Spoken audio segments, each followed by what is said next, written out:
Harry's wife. She appears in court.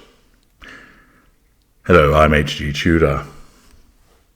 You are aware that Harry has recently made a couple of appearances at least in the Royal Courts of Justice as part of the claim that's being made by him and others against Associated Newspapers Limited, which publishes the Daily Mail. As a consequence, a variety of explanations as to why he's there. Angela Levin thinks it's because he wants to crash the monarchy and become king. I've explained in parts passim that it's about testing the waters. However, it was notable, of course, that just Harry turned up.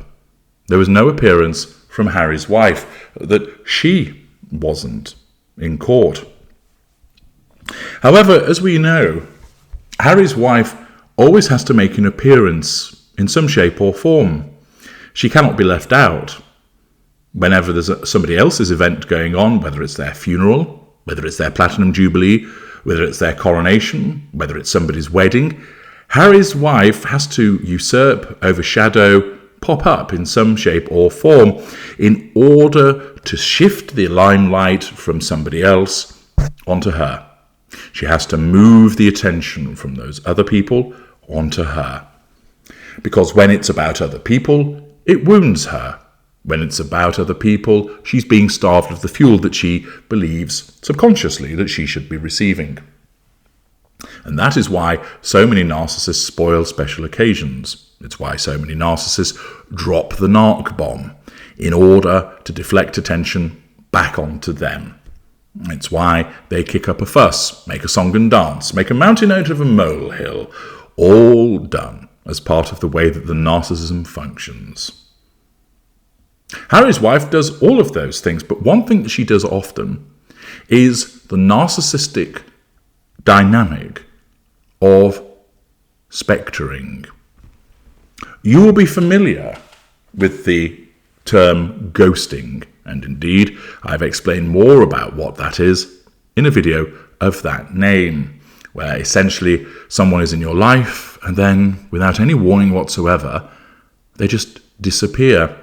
Now, ghosting isn't just the preserve of narcissists. Non-narcissists can engage in it, but it is more habitually utilised by narcissists for reasons of acting with a sense of entitlement, having no accountability towards you, not being emotionally invested in the relationship with you, treating you as the object by which you're seen, essentially utilising you and then putting you to one side.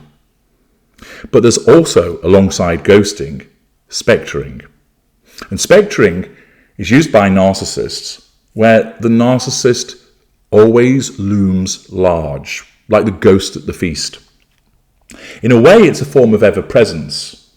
And you may have watched my video about ever-presence and how that's formed by the narcissist to keep creating reminders for you about us. It might be a certain smell. It might be hearing a particular piece of music. It might be going to a particular destination. It might be a certain food. There are lots of different ways that we create ever-presence so that you see an object or go to an event and you become reminded of us, which makes it harder for you to move on. It allows us to keep a form of control over you.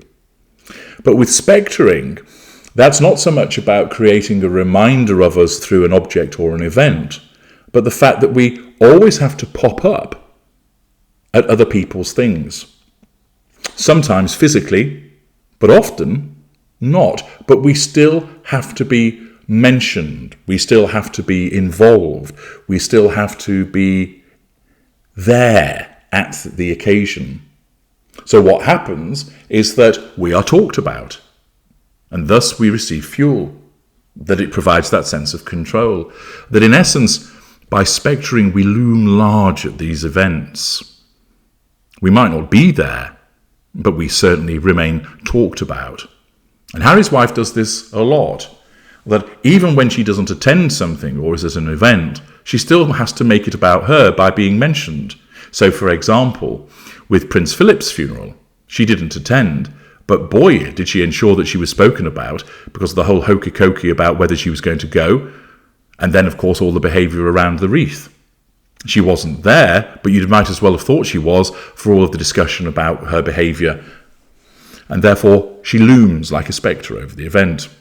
Well, she's done it again, and of course it's none other than Hello who facilitate this by telling us Prince Harry's subtle nod to Harry's wife, as he appears in court.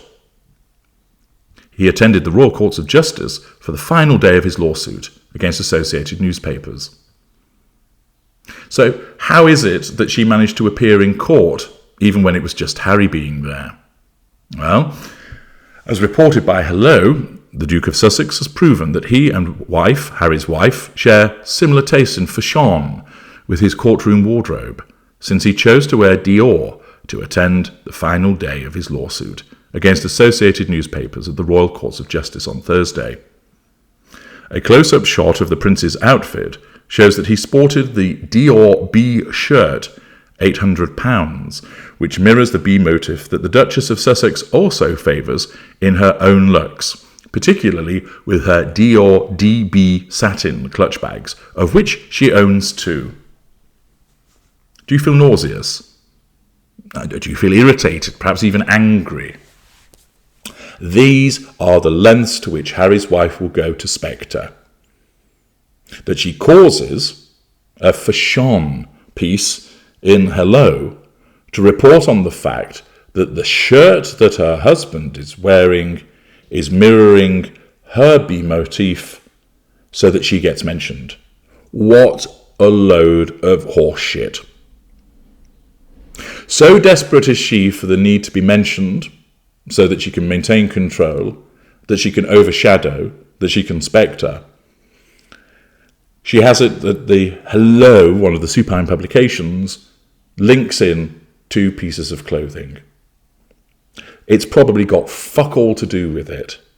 But once again, she has to make sure that she's mentioned. She has to, in effect, appear at court, even though she's not physically there.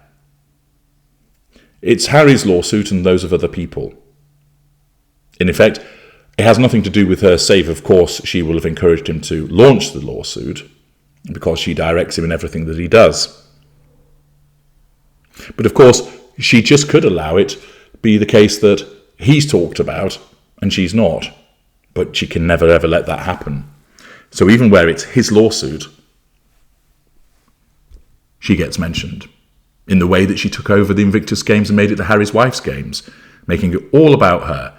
It was his baby, but she took it over. The article carries on explaining that Harry's wife has a long-standing relationship with Dior and has worn bespoke dresses from the French fashion house in the past. She also owns the cult Lady Delight handbag, an iteration of the Lady Dior which was poignantly named after Prince Harry's late mother, Princess Diana. No, Diana, Princess of Wales. Of course she does. It's the Diana duplication. Perhaps Harry's bee-embroidered shirt was a gift from his stylish wife. Who the fuck cares? Though it's known that he has his own relationship with the brand, via Dior Homme artistic director Kim Jones. Back in July 2022, the fashion house tweeted to confirm that Kim Jones had designed a trouser suit for Harry to wear to deliver an address to the United Nations General Assembly in New York, where, as you will recall, in parts passing, he was controlled by his wife on International Nelson Mandela Day. In fact, it may even be the very same suit that the Prince chose to wear to court on Thursday, since it looks very similar. What brilliant journalism this is. The Sussexes have been honest about the fact that they use fashion to portray a message. Harry's wife revealed that she had specifically chosen to wear bold colours during her final week as a working royal in the UK, speaking openly on the couple's Shitflix documentary, Harry and Harry's Wife. Until that last week in the UK, I rarely wore colour, she said, adding that I never wanted to upstage or ruffle any feathers, so I just tried to blend in. Bullshit. But then when I heard about H.G. Tudor taking the piss out of me for wearing industrial beige, that offended my notion of control, and therefore it was necessary for me to start wearing more colourful items. Which, of course, as we all know, what actually happened, and it's a load of bollocks about wanting to make a splash for any other reason than to assert control. But leaving all of this dribble about fashion to one side, here we have an instance whereby it's Harry who's in court, it's nothing to do with her, but once again, she makes it all about her this time through the narcissistic dynamic of spectering. I'm H.G. Tudor. Thank you for listening.